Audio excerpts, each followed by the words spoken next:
G'day guys and welcome to ReDriven. Now, the Honda Integra Type R, a car that brings with it quite the reputation. We have some pretty high expectations for this thing because it's widely regarded as one of the greatest front-wheel drive cars of all time and one of the best performance cars ever. But is all that just hype? Are these really as good as we're led to believe? And examples like this with over 200,000 kilometers on them, are they any good at all? What goes wrong with them? What do they like to live with? What do they cost to own and maintain? And most importantly, should you buy one? Let's find out. Now, before we get stuck into the Integra Type R, can you please do us a favor and hit those like, subscribe and bell icon buttons, and after the video, go follow us on all the socials. Now the DC2 Integra Type R is basically a heavily modified version of the third generation Honda Integra. And when I say heavily modified, there's some special stuff going on under here. The chassis was lightened by removing most of the sound deadening and then strengthened with extra spot welding and numerous body reinforcements. Even the vanity mirrors, cruise control and rear wiper were eliminated, and the windscreen glass is thinner to save weight. The suspension was tuned with revised springs and dampers as well as larger sway bars. The close ratio 5-speed manual transmission was strengthened and mated to a helical limited slip diff. And the hand-built 1.8-litre engine was ported and polished, featured higher compression, larger throttle bodies, higher lift camshafts, and a high-volume exhaust manifold. Now, the Integra Type R evolved a little bit during its lifetime, and what you get actually varies on where you are in the world. For example, in the US, this is actually an Acura Type R, or Acura Integra Type R. And even here in Australia, there was a special edition kind of race version of this special edition. And look, we'd love to go into every graphic detail of every special edition and variant in this video, but it would just take far too long. But we have grabbed all that information and we've put it in our handy ReDriven cheat sheets. Our cheat sheets are invaluable as they provide a full breakdown of the car's model range, its common problems, what you need to look out for before handing over your hard-earned cash, how much of that cash you should be handing over, and so much more. Check it out at redriven.com or in the link below. Also, look, we know that there are some serious Integra Type R experts out there because generally speaking, the guys that own these cars are the real experts. So if we've missed anything in this video, please let us know in the comments section below. You're the experts, let us know. So does it look good? Well, the first thing that strikes you besides yellow is just how compact and small it is. You forget how big cars are getting these days. This thing just looks perfectly proportioned. For comparison, here it is next to the Prado that we reviewed last week, and the link is just up there for that. Small. From a design aspect, and this is going to sound a bit weird, but for me it just looks like it looks athletic, like it looks so trim. It's almost like, when you see a triathlete and they're kind of lean, they've always kind of springing their step, it kind of feels like this is the same. It's like, let's go, what are we doing? Let's go, it's going to be fun. Also, I think it's aging really well. There was this weird period a few years ago where it was starting to look a bit old, but these days I think it just looks like a classic, and nothing looks like this anymore. I love it. The wheels are so small compared to modern day performance cars, but I think it really suits it. If you are going to fit aftermarket wheels to one of these things, make sure the wheels are either period correct or still small enough so you don't kind of ruin the whole aesthetic going on here. As far as problems and things to look out for, look, it's important to remember that this is a 20-year-old performance car. It's front-wheel drive, and if it's driven well and truly beyond its limits, they have a habit of understeering into the scenery, so it's critical to look for accident damage or any dodgy repair work. Make sure you check all the panel gaps all around the car, but especially at the front end. Make sure they're accurate and they all match across the car. Check the paint, make sure it matches both in color and consistency. Check the front bar, how's it fitted? Does it fit correctly? Even the front headlights, are they correct? Are they in the right spot, or are they off to the side somewhere? Make sure you check the front lip because it does sit quite low. Feel underneath if there's any damage, if it's had an argument with a driveway or a speed hump. And also get under there and see if you can see any, again, dodgy repair work. Make sure you pop the bonnet and check this front cross member. This is critical. A lot of people don't actually fix these properly, so if there's any signs of damage or mismatched paint, I'd be avoiding it. Also, check for overspray, because again, if it's been like a dodgy repair job and they haven't taken their time to mask things up properly, they'll get overspray all over the place. If you see that, we'd walk away. So how's the interior? Well, like all 90s cars, it's a bit of a sea of black and grey in here. Lots of plastic, except for the yellow Recaros, but we'll get to those in a sec. I do love this clearly fake carbon fibre finish. It definitely adds to the old 90s performance aesthetic. Okay, the levels of squidge, there's not a lot of squidge because it's the 90s and squidge wasn't a thing in the 90s. All the plastics are pretty hard. Some of the finishes are a little bit askew, but again, I feel like that all adds to the charm. Like, it still feels solid. Like there's no movement amongst the center console here. No squidge, but solid. One thing that does not feel cheap is this gorgeous titanium gear knob. Even when using it, it's weighted perfectly. It's the perfect size. It just fits in the hand so perfectly. Love that. It's funny, for a car that looks so small and compact from the outside, it doesn't feel compact inside. Like, it's clearly not, it's not spacious and palatial in here, but yeah, it feels, it's just the perfect size. It feels lovely. Now, this is a weird one. All 90s Japanese performance cars, they all smell the same. We shot a 90s WRX a while ago. The video link is just up there. And it smelt the same as this. I don't know what that smell is, but yeah, they all smell the same. Maybe that means that the smell is me. Maybe I smell like a Japanese 90s performance car. I'm okay with that. All right, now these seats. I know perfect is a big word, but they're perfect. Like, the seating position is absolutely spot on. You don't move in them, but they're not uncomfortable at all. I've done thousands of kilometers in these things, and you don't get tired, you don't get a weird sore back or numb bum. These, they're fantastic. Even the yellow. I didn't think I'd like the yellow, but they even look cool in yellow. Okay, as far as wear and tear goes, look, this has got over 230,000 Ks on it. It's 20 years old. The leather on the steering wheel has clearly seen far better days. Just be warned as well, if you're in the market for one of these steering wheels are bloody expensive. It's probably cheaper to actually get it reupholstered. This particular car, the dashboard, everything's great. Unfortunately, a lot of these were modified badly and people put stupid monster tachos and gauges everywhere. So sometimes the dash will have some holes in it. That's dodgy. Also the seats, especially on the bolster near your thigh on the driver's seat, even with this one you can see where it kind of gets a bit of wear and tear. It gets a pretty high level of squidge. And even as far as cleaning goes, they are quite a porous material, so you might need to get them shampooed on a regular basis. And the colours, the red and the yellow, they can fade if the car hasn't been garaged. All the switchgear on this one feels great. I did drive one a little while ago and the hazard light button was kind of coming loose a bit. That was specific to that car, but honestly, typical Honda, everything feels as tight as a drum. Well done. Also on the steering wheel, the housing across the top here, it gets easily affected by heat. So sometimes they can actually raise and lift. On this particular car, it's starting to kind of chip away. You don't have to touch it, it just kind of falls apart. Again, that can be a bit of a nightmare to replace. Okay, I'm 6'2", this is in my driving position and there is no room back here. I feel like I'm being squashed into a tuna can in every possible way. Not that comfy for an adult. How's the tech? Guys, this is a 20-year-old car. What tech? If you want one of these as a collector's piece, try to find one with the original Honda stereo, which will have no Bluetooth or really any modern features. But if you need Bluetooth or Apple CarPlay or Android Auto, you'll have to do what this owner has done and fit an aftermarket unit. But as far as driver tech goes, no, not a whole lot. There's no cruise control, there's no blind spot monitors. There is a pedal in the middle, which I think is the brake, so it helps you slow down. But besides that, no driver aids. Is it practical? Yes, like surprisingly practical for a sports car, but it's got this enormous glass lift tailgate. There is heaps of space back here.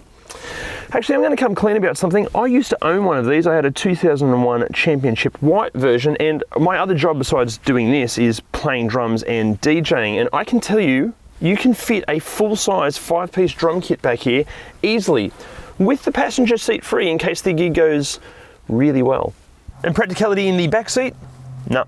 And practicality up front is actually pretty good for a car like this, of this age. You've got door bins up here and down here, but they're not that huge. Cup holders ingeniously hidden away down here. You've got an ashtray if you smoke. Ugh. Weirdly, like this car was invented and out well and truly before the iPhone, but look at this. Perfect spot for an iPhone. And up here, awesome. You've got an okay size glove box. That's about it. So what goes wrong with these? Well, look, surely nothing, because this is about the height of Japanese precision engineering. Or is it? Does something go wrong? I'm not a mechanic, I'm not qualified to answer such questions. Jim is. The engine in these, the B18C, it's right up there with 90s performance engine construction. It's really well put together. The problems we see these days, we see a few problems with the VTEC solenoids failing and a few problems with engine oil leaks around the sump area. Other than that, they've really stood the test of time. One thing you need to look out for is if the previous owner was a dickhead, and if the previous owner has done dickhead mods like cheap turbo kits and cheap junk mods, just keep an eye out for that, and hopefully that said dickhead maybe didn't thrash it too much, and hopefully it's been well maintained. Besides that, if it hasn't been thrashed too much and it has had a pretty good service history and it still has some of its purity, then yeah, a really good thing. One thing that might be worth checking is have a good look around the tailgate area for rust. We have seen a few of these old girls get a bit rusty. These things were hand built and they were designed to be a performance car, and they deliver really well. Is it safe? Well, it has 2 airbags, seat belts, ABS brakes, windows, doors, a windscreen and a roof. So it's kind of safe. As long as you don't hit anything, it's pretty safe. If you do hit something, you're on your own. So, what's it like to drive? Well, look, first up, there's already been a Wikipedia amount of words and articles written about how amazing these are to drive, and there's guys on YouTube far more talented than me throwing them around racetracks, talking about what these are like on the limit, so I'm not going to repeat any of that. In this video, we're going to do this from a far more real-world approach. First up, there's just so much feel to this thing. The way your eyes and your brain and your arms and your hands and your feet and your bum and your spine react with the steering wheel and this amazing gear change, and even the pedal weight, it just feels alive. There's so much character to it. See, with many performance cars, especially modern performance cars, you've kind of got to get up it to really get the performance feel out of it. Like if you look at a Volkswagen Golf R, weapon car, super fast, but around town at normal speeds, it just kind of feels like a normal Golf. This thing, even at like 20 and 30 kilometers an hour, you can tell there's something special about this. There's I don't know, it's got a soul and a personality. The vision out the front is superb because, like, honestly, safety was a bit of an afterthought for Honda at the time. These A-pillars are quite thin, so forward vision is excellent. Even rear vision, because the glass house is quite large, there's no major blind spots. And vision out the back, spot on. The steering, okay, around town, it's a little bit heavy. Like, it is power assisted, but there's not a whole lot of power assistance.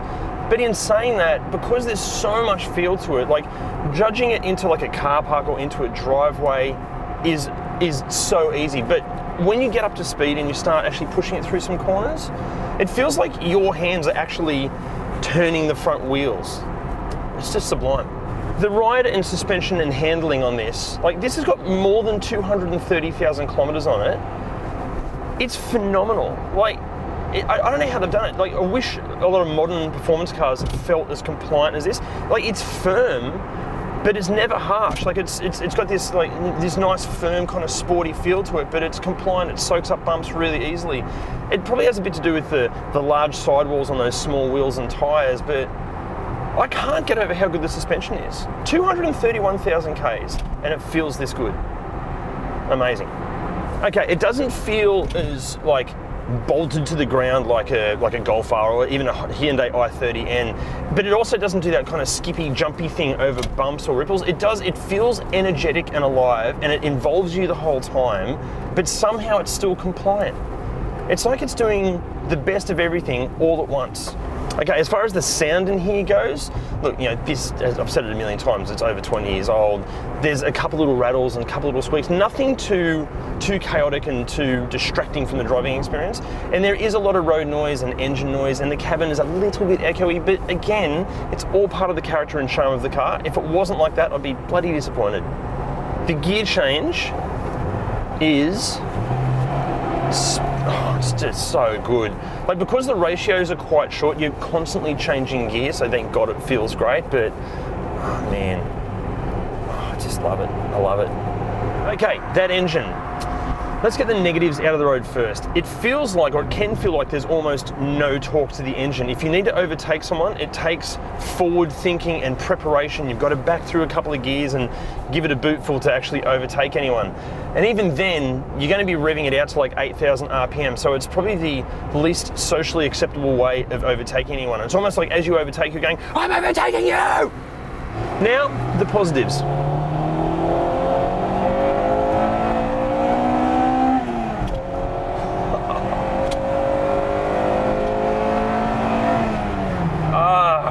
Okay. That sound, I've done that a few thousand times and I still get goosebumps. It's still, it's like infectious, it gets under your skin. It's like part of your blood boiling with just this beautiful audible experience. It's amazing. You know, one more time.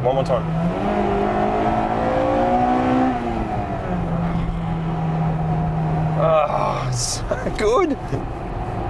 Okay, look, the power figures on paper, they don't go close to even modern normal hatchbacks, let alone performance cars, but it doesn't matter. This thing still seriously gets up and moves. Because it's so raw in here, like, you hear everything. You hear every bit of sand hitting the underside of the car, and you sit so low, it feels like you're going so much faster than you actually are. Like 60 feels like about 120. Now look, this is a really important thing. Fast does not equal fun. Like I can almost guarantee that there's a host of family-friendly SUVs out here that'll leave this thing for dead, but I can absolutely guarantee that this is way more fun to drive. You know what makes this thing so incredibly special? It's the sum of all the parts. It's the engine, the gear change, the pedal weight, the lack of weight, the sound, all of that together, it's just so special. It makes it just this beautiful, energetic, phenomenal little car. Pricing in Australia kicks off from around about $25,000 for high kilometre, shabby condition, probably overly modified and completely ruined examples, and tops out at nearly $50,000 for ultra low kilometre collector's editions. Something like this, excellent condition, but over 200,000 kilometres, you're looking around about 35 grand.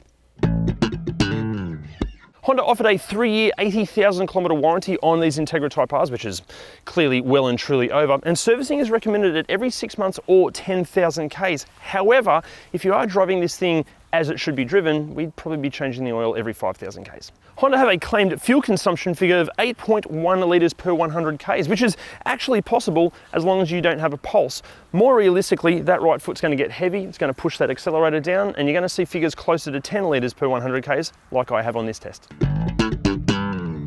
So, should you buy it? Well, kind of depends on you. See, cars fundamentally are pieces of machinery designed to get us from where we are to somewhere else and probably back again as efficiently as possible, but the Integra Type R, it isn't about that. This thing is just a tool to bring pleasure and enjoyment, and it just happens to be practical, and you won't get wet if it rains. There's so much attention paid to like 0 to 100 and drag racing and Nürburgring lap times these days, but after driving this, all of that just becomes utter bullshit, because the way this thing steers and what it can do to you, the enjoyment it brings to you through driving it, it's so special. So should you buy one? Yes, 100% you should buy one. I regret selling mine. They're just bloody fantastic. But make sure you get a good one, actually like this one, as so many Type Rs have been abused or potentially ruined with dodgy modifications. This thing is an absolute future classic, and if you can have one in your life, make it happen. It'll make you a better person. Guys, thank you so much for watching, and hey, what did you think of the Integra Type R? Let us know in the comments below, especially if you're a Type R expert. Please let us know what we've missed in this video. Hey, can you also hit those like, subscribe, and bell icon buttons, and go and follow us on all the socials. See you next time. If the previous owner was a dickhead, and if the previous owner has done dickhead mods, just keep an eye out for that, and hopefully that said dickhead maybe didn't thrash it too much, and hopefully it's been well maintained. And it still has some of its purity, then yeah, a really good thing. Fantastic. I felt like there wasn't enough dick in that. Integra Type R is basically a heavily modified version of the 3rd gen, 4th gen? 3rd gen, okay. Here we go. Guys, thank you so much for watching. I've gone blank, here we go.